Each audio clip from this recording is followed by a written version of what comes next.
Hello, my name is Carrie Bukowinski, and this is my capstone presentation on Does Incarceration Have Criminogenic Effects? And I'm going to take this time to introduce my audience. We have my friend Desiree, my friend Julie, Ellie, Kate, and Cammie.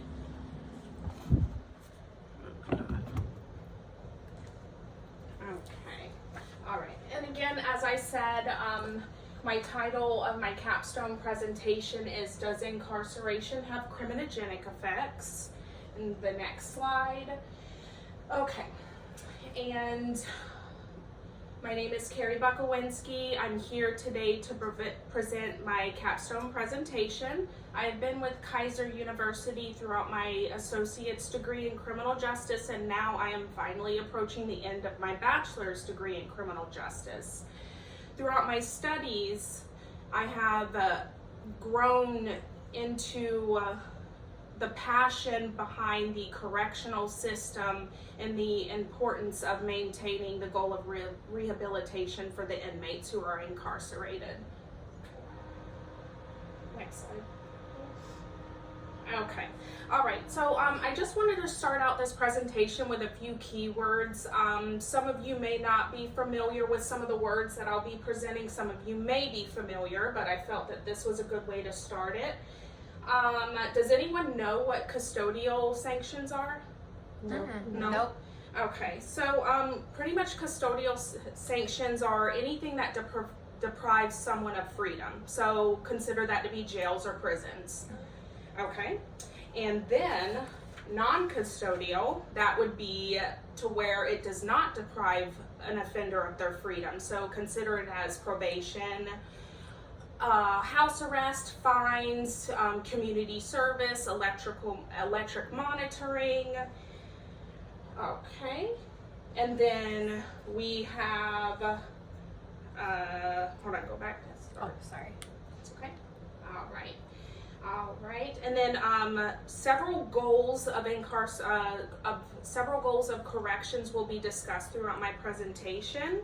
And two of the goals, deterrence and incapacitation, they kind of coincide with one another, and they aim to prevent reoffending from occurring through the use of incarceration. So the goal of deterrence would be it deters people in the community from committing crimes because they see what the results entail. You end up behind bars more often than not. And then the goal of incapacitation hopes to prevent the convicted offender from continuing reoffending in their future. Okay, and then we have my favorite is the goal of rehabilitation, which that involves the restoring the convicted offender back into a law-abiding citizen. This is done by accommodating their criminogenic needs, which you'll see that's a key word that I'll get to very shortly, and that is handled by various rehabilitative programs. Okay, all right, so Des, if you could flip to the next slide really quick. All right, and then this criminogenic effects, these are the tendencies that cause criminality. Okay, I believe that incarceration has criminogenic effects, and that's the point of my presentation. And then I just wanted to provide you ladies a visual of what criminogenic needs are.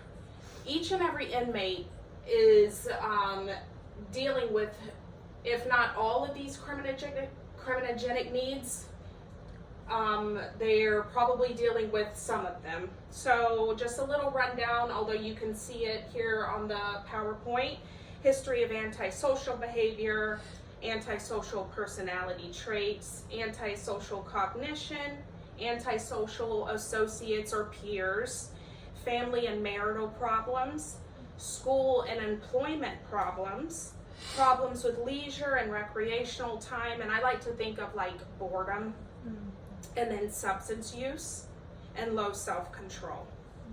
Okay, and then Des, you'll go back to the previous slide, please. Okay, and then our last key word is a very important word, is recidivism. Does anyone know what that is? No. Okay. So that is the tendency of a convicted criminal to carry on with reoffending. And the criminogenic effects of incarceration are linked to recidivism. Okay? All right, moving on. Okay, all right. So where we were at, and I hope you enjoy all my lovely pictures. So if you love pictures and are visual learners just like myself, that's why I went ahead and I think I had more fun doing this. So first off is the first, I would say the short-term custodial sanction would be jail. Typically, jail detainees are never in there more than a year, so I would say a year or less. And it is known to be the entryway to corrections. And that is because of the criminogenic effects also involved with being in jail for a year or less. Believe it or not, there are criminogenic effects involved with someone being in there for 6 months that, you know, increase their likelihood to continue reoffending. And like I was saying, it disrupts the lives of those incarcerated. The picture there, like, you know, they could lose their job, they could lose their home, they can lose their spouse, their family, and then also the unfortunate, and I find this to be the biggest criminogenic effect of jail, is they immediately receive the label of a criminal. And that whole thing, once an offender, always an offender, and it sticks with them pretty much until they carry on with their life, as they carry on through their life. Okay, and then just to further elaborate on the label of a criminal, like according to the labeling theory perspective, once offenders become officially labeled as a delinquent or criminal, or they often internalize or adopt the criminal label, and it often reinforces reoffending. Okay, next slide. Okay, and then we have prison, which is the long-term custodial sanction. Pretty much, I would say, year or more, pretty much. And year or more, that includes life. And prisons do share the same criminogenic effects as those that are received from jails, but I do believe that there's a little bit more beyond that, since they're in there a lot longer than someone is in jail. And specifically, long-term incarceration has that negative impact on recidivism rates. The prison lifestyle itself is often inhumane, and a lot of this has to do with the problem of prison overcrowding. It's happening all over the country, all over the world even. Insufficient programs to accommodate inmate needs, and also their criminogenic needs, the inmate code, punishment, and correction staff punitive attitudes and corruption. Okay. All right, and I do want to add that also, just to elaborate, and imagine how inmates feel as they walk into a lifestyle that involves isolation from their family and loved ones, from the life that they once knew, lack of privacy, overcrowding, inhumane conditions, insufficient programs, resources, severe discipline, and dealing with corrupt officers with punitive attitudes. So, incarcerated offenders have criminogenic effects that provoked criminal behavior, such as lack of education, substance use, and family issues. Long-term incarceration inside prisons often worsens these issues. Okay. Studies have shown that while incarceration prevents crime through incapacitation, and remember I spoke about that word earlier, that's removing the convicted offender from society, hoping that that'll put a stop to their reoffending. When they're in prison or in jail, they have no ability to continue reoffending. Each additional sentence, this is an interesting statistic, so listen carefully. Each additional sentence year causes a 4 to 7% increase in recidivism that outweighs the incapacitation benefit. So the longer someone is in there, the more harm is being done to them. Okay, next slide, please. All right, there we go. So, like I said, I do love pictures, and this is also like the visual of pretty much everything that I said. That, like, this is not helping the inmate better their life. You know, those that struggle with substance use, drugs, illegal substances, those are so freely involved in the prison system. And unfortunately, sometimes corrupt correctional officers have that ability to bring in those substances as well. Lack of privacy, uncomfortability, that's kind of a funny cartoon. If we drop the soap, let's just leave it on the floor, you know, and then just it exacerbates already pre-existing mental illness, violence. Okay, next slide. All right, so overcrowding.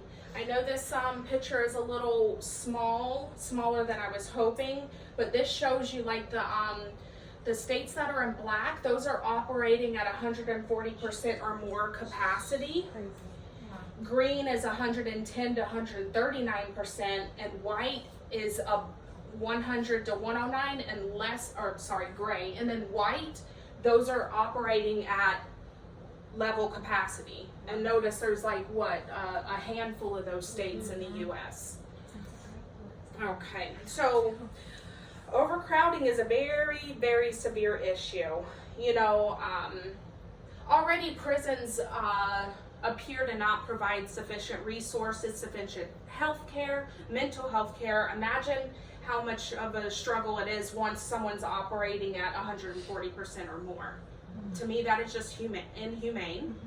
And it also promotes insanitary conditions, an increase in violence, threat of infectious diseases, increased stress, even with the inmates and staff, increased mental health issues. Next slide. All right, so this is like, you know, visual example of like prisons. I mean, some prisons that are not even operating at above capacity, they will still have inhumane conditions, and also still, like I was saying, limited programs and resources. And when prison corridors are overcrowded, inmates end up sleeping in the halls due to not enough beds. Okay, next slide. All right, so inmate code. Would anyone know what this is before reading the slide? No? Okay, so just as the slide says, and it gives you a little visual as well, it's pretty much the prisoner subculture. It shapes how inmates act and and provides rules and values to define how an inmate should act. It pretty much paints a picture of the ideal inmate. Don't rat, mind your own business, and don't show fear, as that's a sign of weakness. And unfortunately, certain inmates feed off of a sign of weakness. Okay. And inmates may absorb the customs of prison society and feel a sense of acceptance that they never experienced in the outside world. This is why I find that the inmate code is a criminogenic effect of incarceration, because this can prove to be criminogenic as inmates build a bond of trust with other inmates and have a roof over their head, of which they never would have had in the outside world, and they never experienced. And this could possibly cause them to continue criminal behavior once they're back out in the real world, to stay away from homelessness and isolation. Okay. All right, next slide. All right, so this one's just going to be a quick run through. I'll get to the main reason why I'm going to discuss very quickly the punishment versus reward system that the correction staff utilize, and honestly, like, it's pretty self-explanatory. It is used to sustain control over the inmates. And rewards can be extra privileges, punishments can be removal of privileges, and then there's the ultimate form of severe punishment, and that is solitary confinement. Okay, next slide. All right, so imagine being inside a single cell the size of a wheelchair accessible bathroom stall. And unfortunately, prisons abuse this type of punishment, as I have found in my research that there was a specific inmate from Rikers Island, Khalif, that spent 2 years in solitary confinement. And once he was released from solitary confinement, he succeeded in his suicidal ideation. And there was a lot of circumstances that led that inmate up to committing suicide beyond the length of time in there. So a lot of times there are prisons that leave the electrical lights on 24/7. That can mess up one's ability to distinguish day from night, and that can, either lead to an onset of mental stress or illness or exacerbate mental stress or illness. There's no natural light. And some of the adverse reactions included in solitary are insomnia, anxiety, panic, withdrawal, cognitive dysfunctions, hallucinations, paranoia, depression, self-mutilation, suicidal impulses. Okay, all right, next slide. All right, so now we're on to the corrections staff. This is a huge part of my presentation because beyond the inmates inside jails and prisons, the correction staff are the faces of the prison and jails as well. And unfortunately, sad to say, there's always that one bad apple. And all it takes is one. And, but before I go into the unethics of correction staff, I'll just explain, where the criminogenic effects on behalf of correction staff stems from. And that does come from specific goals of incarceration are often displaced due to the many variation of goals amongst correction staff. Meaning, some correction staff will have the punitive mindset of every inmate needs to only be punished. They don't deserve, any privileges. They don't deserve to better their life. They're going to be in here the rest of their life, so what does it matter? Then we have those that do have the rehabilitative mindset that, no matter how long someone is in prison, they deserve, to better themselves, whether that's their mental health. Okay? And furthermore, how they view and treat the inmates can either positively or negatively impact the inmate's convicted sentence. All right. And I do want to add that, again, the specific goals that correction staff have, they can displace the goal of rehabilitation. Additionally, I believe that correctional officers' goals can also easily change from one day to the next. Who's to, for instance, correctional officer Joe, he shows up to work every single day with the rehabilitative mindset, make sure that the inmates are on time to their counseling sessions, are on time to their educational or vocational skills training. And unfortunately, he has a run-in with one of the inmates and gets physically assaulted. He could come back to work the next day and here on out with a punitive mindset, just from that unfortunate event that occurred with that inmate. Right, next slide. All right, so now to the ethical misconduct. Correctional officers do have that job that requires a lot of discretion, and that often does lead to leniency of rules and regulations, displacement of policies that are in place to maintain inmate control, and then also policies in place to maintain a safe environment.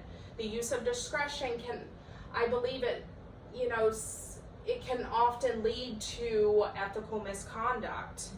And unfortunately, there are those correctional officers who have become more criminal than the criminals that they supervise. And then there are those that witness it but don't say anything.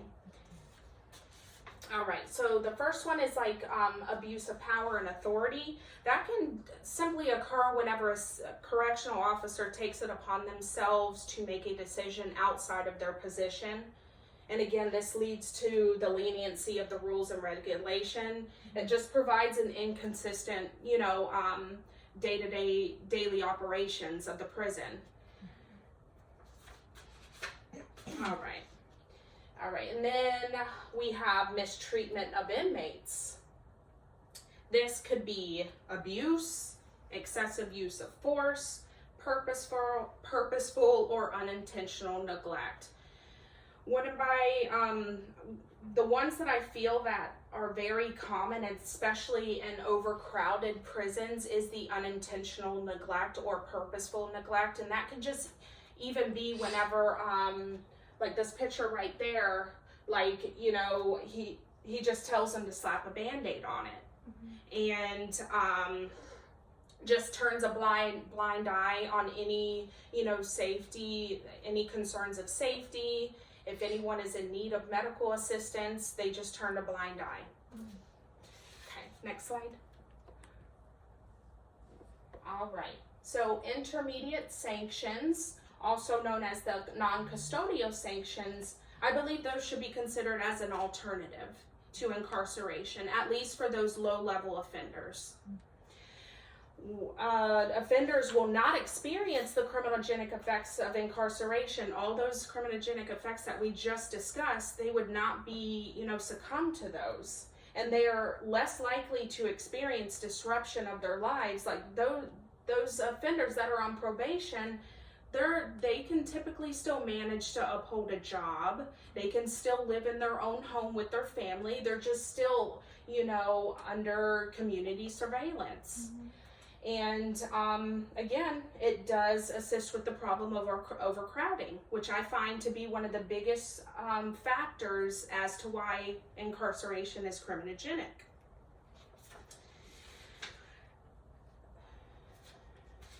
Okay, next slide. All right, so solutions for reducing criminogenic effects of incarceration. Ellie's in the building when she turns Okay, so the goal of rehabilitation, that should be the main focus. The goal of incapacitation and deterrence is already in effect when someone is incarcerated. Right whenever they go through booking, submit their fingerprints, that goal is already occurring. So why not start rehabilitation immediately? And in ways that I believe that this can be done is the revision of prison policies and procedures to reflect the goal of rehabilitation, proper allocation of funding to provide rehabilitation programs, and revise the hiring process. Okay. Next slide. Oh, never mind. Okay. All right. So policies and procedures. So specific policies and procedures reflecting rehabilitation. Inmates will experience rehabilitation rather than strict punishment. I also believe that the policies and procedures should revise and minimize the use of solitary confinement, only mandating it for, high risk behaviors, like if the safety of the prison or prisoners or staff is at risk by an individual or individuals, inmates, put them in solitary confinement, but don't put them in there for 30 days. Mm-hmm. That should not be the first course of action. It should, okay, all right. Then we're going to the proper allocation of funding to provide in-prison treatment programs and services. I believe this should start out with, again, right when the prisoner is booked, they should have an immediate assessment and classification. And then also what should occur throughout their stay or sentence is routine assessments to see where they're at, to see if they need to continue at that level of care, or if that level of care is not working for them, if they can try something else. And I just want to elaborate that the proper classification is very important to provide the efficient application of treatment, because offenders are a diverse group possessing a variety of behaviors, issues, and styles, as well as varying states of psychological health. Okay, next slide. Just kidding. Okay, the funding. So I would suggest that in order to promote the goal of rehabilitation inside the prisons is to offer both additional level and group level programs. Group level is extremely important to me because it will allow the inmates to learn how to communicate effectively with others and develop and maintain healthy relationships, all of which are likely to be some of the many criminogenic needs that these inmates need help with. Furthermore, we need to make sure that all inmates are given the opportunity to pursue educational programs, vocational skills, trainings. This helps the inmates gain the skills of productive members of society, and also it allows them to experience a smoother reintegration back into society. All right. Then we have the hiring. All right, so improving staffing levels, hiring and training, and strengthening professional standards can help reduce the culture of violence in prisons, which is a major criminogenic effect of incarceration. I believe that upon hire, correction staff, not just correctional officers, because there are those staff members that uphold the policies and procedures, everyone should be required for psychological exams upon hire, extensive background checks upon hire, and then the psychological exam should be reoccurring, routine, because again, they work in a very high stress environment with a diverse group of inmates. They're always at risk of potential violence occurring at them. And then a wellness program for the staff would also be beneficial due to the high risk and high stress environment that they work in. Okay, so that concludes, but I would like to say, are there any questions? Yes. Yeah. Julie. Do you think that drug courts will help?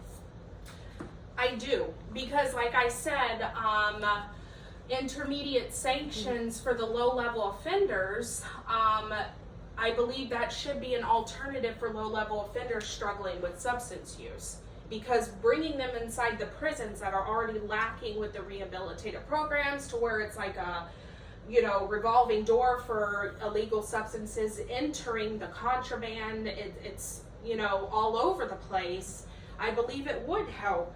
And when these non-violent low-level offenders struggling with substance abuse go through drug court, they are offered rehabilitation from their addiction, and it reduces the burden of repeatedly processing them through jails and prisons. Okay. Anyone else? Kate?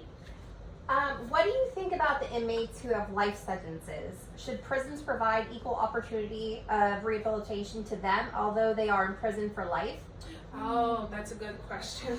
So I do believe that I did touch on that a little bit, but yes, I do, because I firmly believe that although someone is in there for life, like they have like no ability for parole, they are just in there for life, who's to say that, you know, they don't, let me start with this, every inmate has the right to be rehabilitated, no matter what their sentence is, whether it's capital punishment, those that are sentenced to death, those that are sentenced to life, or those that are sentenced to, 24 months.